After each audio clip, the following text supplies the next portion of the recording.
Oliver Twist.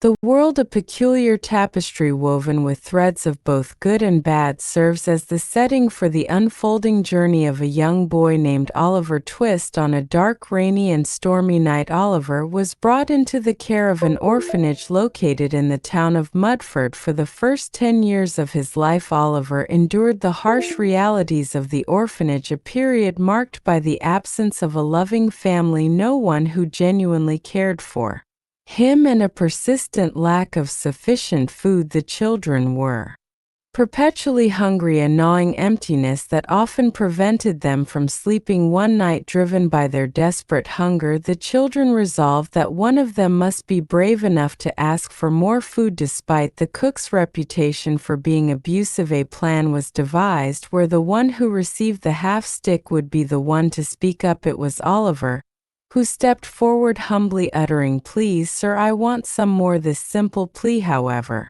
was met with a furious response from the cook, who saw it as an act of rebellion. As a severe punishment for his audacious request, Oliver was not only physically assaulted but also callously thrown out of the workhouse and indentured as an apprentice to a carpenter. Oliver's new placement was with Mr. Sowerberry, the carpenter, who immediately assigned Oliver to Noah, instructing Noah to share his room and teach the young boy their trade. Noah, however, was far from welcoming, dismissively referring to Oliver as a sickly creature and expressing disdain at the idea of sharing his living space. He vowed that this arrangement would never truly happen. Later, Noah maliciously lied to Mr. Sowerberry, claiming that Oliver had pushed him, causing him to fall over wood and narrowly escape death from a blade. Despite Oliver's attempts to protest his innocence, Mr.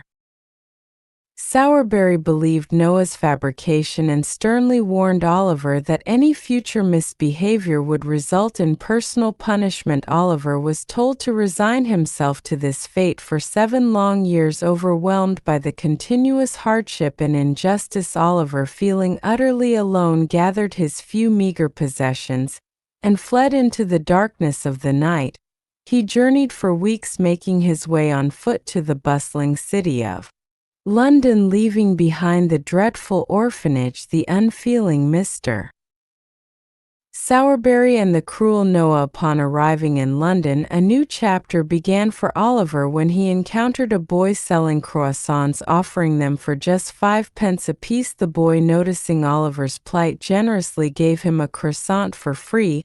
He introduced himself as Jack, but was known around the area as the Artful Dodger. Learning that Oliver was new to London and had run away, the Artful Dodger offered to lead him to a man who would provide him lodging without any cost. Grateful, Oliver accepted the offer. The Artful Dodger led Oliver to a secluded part of London where they found Fagin, a man with whom the Artful Dodger and several other children resided. Fagin welcomed Oliver, instructing Charlie to get him food, and made a comment about making wallets around here. For perhaps the very first time in his life, Oliver consumed a substantial and satisfying meal before falling into a deep sleep. The following morning, Fagin informed Oliver that he would be sent out with the other boys for busying SS, emphasizing that Oliver had to work to stay, and that he had no use for him otherwise. Oliver, naive and innocent, assumed this business involved the making of wallets. However, Oliver's innocent assumption was shattered when Fagin sent him out with the boys for their purported business. To Oliver's shock and dismay, he witnessed the Artful Dodger and Charlie engage in the act of stealing wallets. As the Artful Dodger and Charlie made their escape, the crowd mistakenly believed Oliver to be the thief and began to pursue him. Soon a policeman apprehended Oliver and arrested him at the court. Oliver was presented before the magistrate. Mr. Brownlow, the man from whom the wallet had been stolen, pleaded for the young boy's mercy. The magistrate, known for his strictness, was poised to sentence Oliver to a harsh 7 years in prison. Just as the verdict was about to be delivered, Mr. Collins arrived and intervened, asserting that Oliver was innocent and that the real thief had managed to escape. The police officer also corroborated this, stating he had not actually witnessed Oliver stealing. Consequently, the magistrate declared Oliver's immediate release after his harrowing experience. Oliver was deeply troubled and required several days to recover. He was well cared for in the home of Mr. Brownlow, who expressed a profound intrigue regarding the boy's past, particularly his parents, noting Oliver's striking resemblance to a deceased friend of his. Unbeknownst to Oliver, a man named Monks had sought out Fagin, tasking him with getting Oliver back and turning him into a thief. Monks also demanded to know about Oliver's parents and inquired if a locket had been on Oliver's person when he was first brought to the orphanage. Monks threatened Fagin with reporting him to the police if he failed to comply. Fagin in turn informed Monks that they knew nothing about Oliver's origins, only that he was not from London and had come from an orphanage in Mudford. Meanwhile, Oliver continued to grow stronger under Mr. Brownlow's care. Fagin, complying with Monks's demands, instructed the artful Dodger to keep watch on Mr. Brownlow's residence, waiting for an opportunity to kidnap Oliver. That opportunity arose one day when Mr. Brownlow entrusted Oliver with money to return some books to a bookshop. Fagin's associates seized Oliver, dragging him back to Fagin's house. That very night, Fagin, determined to fulfill his promise to Monks, planned a robbery intended to force Oliver into a life of crime. Despite Nancy's objections, Fagin was resolute that Oliver would be part of the robbery. Fagin took Oliver to break into a large, wealthy house, ordering him to enter through a window and open the door from the inside, threatening him with severe punishment if he failed. However, someone inside the house detected their presence. This house belonged to Miss Rose Mayfield. When she saw Oliver's pitiful face, she was filled with compassion and took the boy under her care. One day, a mysterious visitor, who sounded like Nancy from Fagin's gang, arrived to speak with Miss Rose about Oliver. This visitor requested a meeting at London Bridge that night at 12 o'clock. When Miss Rose asked Oliver if he knew anything about this, Oliver suggested she consult Mr. Brownlow. Remembering his kindness, Miss Rose then realized that Mr. Brownlow was a family friend of hers. She spoke to Mr. Brownlow, who agreed to accompany her to the London Bridge meeting at the appointed time. Nancy was waiting for them. She revealed that a man named Monks was intent on corrupting Oliver into a thief. Nancy also disclosed that Monks had visited the orphanage in Mudford seeking information about Oliver's parents and specifically inquiring about a locket. Nancy admitted she had no idea why the locket was important. Armed with this crucial information, Mr. Brownlow initiated an investigation. He summoned the beadle from the Mudford orphanage and also arranged for Mr. Monks to come to his office. Mr. Brownlow directly asked the beadle if a locket had been found on Oliver when he was a baby. The beadle produced a locket confirming it belonged to Agnes. This confirmed Mr. Brownlow's suspicions. Mrs. Oliver was indeed the son of his dear friend Agnes. Mr.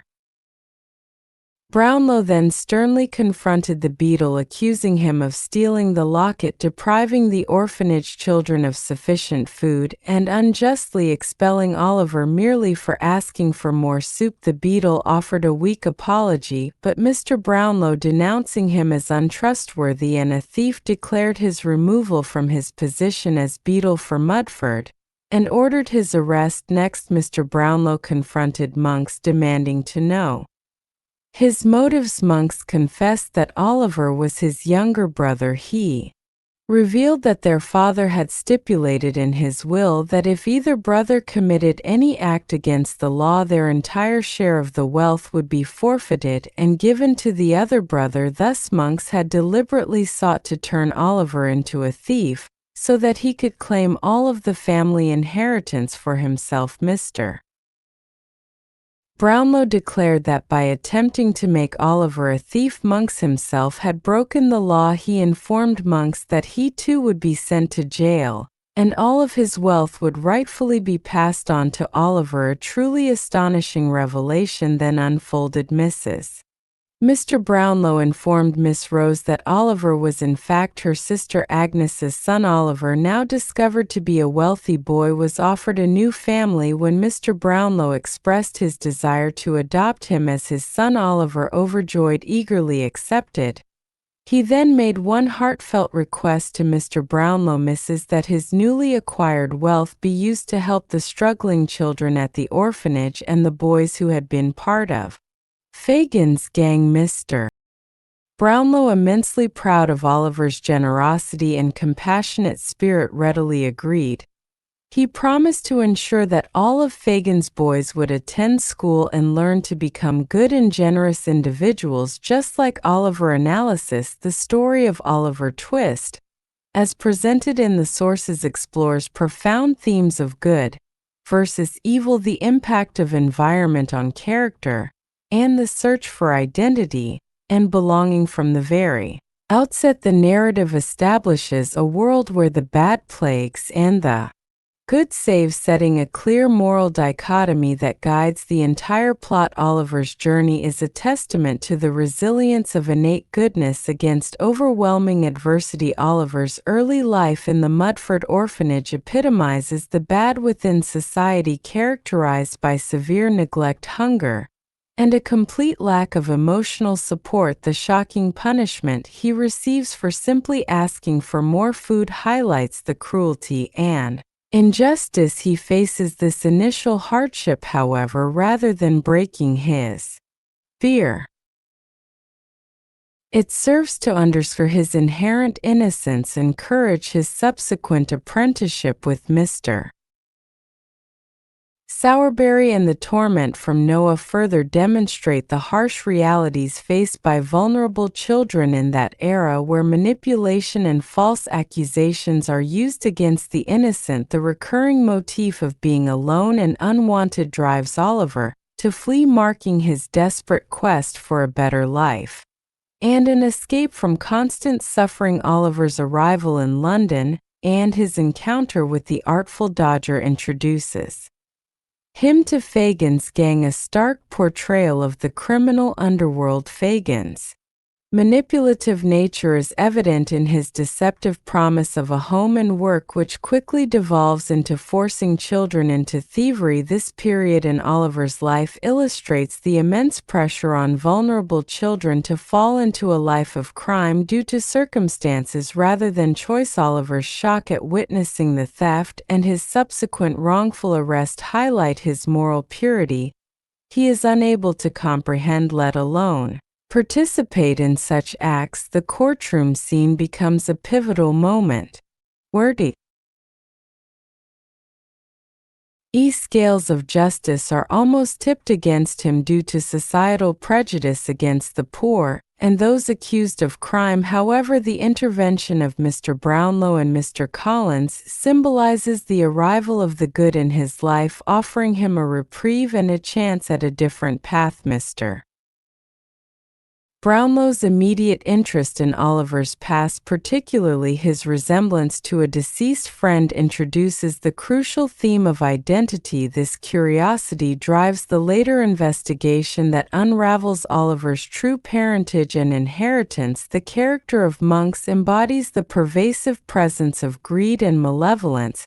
His intricate plot to turn Oliver into a thief simply to secure an inheritance as dictated by his father's will demonstrates a profound lack of moral compass and an extreme pursuit of material gain. This revelation of Monks being Oliver's brother provides a powerful familial conflict where one brother actively seeks the ruin of another for selfish reasons. Fagin's role as Monks's accomplice further solidifies his character as a facilitator of evil, willing to exploit children for profit and personal gain. The intervention of Nancy, despite her association with Fagin's gang, provides a moral counterpoint within the criminal element, her willingness to risk her own safety to reveal Monks's plot and Oliver's true identity to Miss Rose and Mr. Brownlow showcases a flicker of conscience and compassion, suggesting that even in the darkest corners some humanity can remain. Miss Rose Mayfield's compassionate nature taking Oliver in after the botched robbery mirrors Mr. Brownlow's kindness, reinforcing the idea that goodness can be found in unexpected places and provides sanctuary for the innocent. The climax of the story, where Mr. Brownlow meticulously uncovers the truth about Oliver's locket, his mother Agnes, and Monks's wicked scheme, brings all the fragmented pieces of Oliver's life together. The discovery that Oliver is not only of noble birth but also an heir to significant wealth fundamentally transforms his status. The Beadle's arrest for theft and neglect, along with Monks's imprisonment, signifies the triumph of justice over corruption and malice. Oliver's adoption by Mr. Brownlow not only gives him the family he has always craved, but also symbolizes the restoration of his rightful place in society. His selfless request to use his newfound wealth to help other children from the orphanage, and even Fagin's boys, demonstrates his enduring kindness and compassion, proving that despite the hardships his character remained uncorrupted. This act emphasizes the story's ultimate message that inherent goodness can prevail and inspire positive change even for those who have strayed from the right path. The story concludes with the promise of rehabilitation and education for the neglected boys, providing a hopeful outlook for the future, demonstrating the transformative power of compassion and second chances.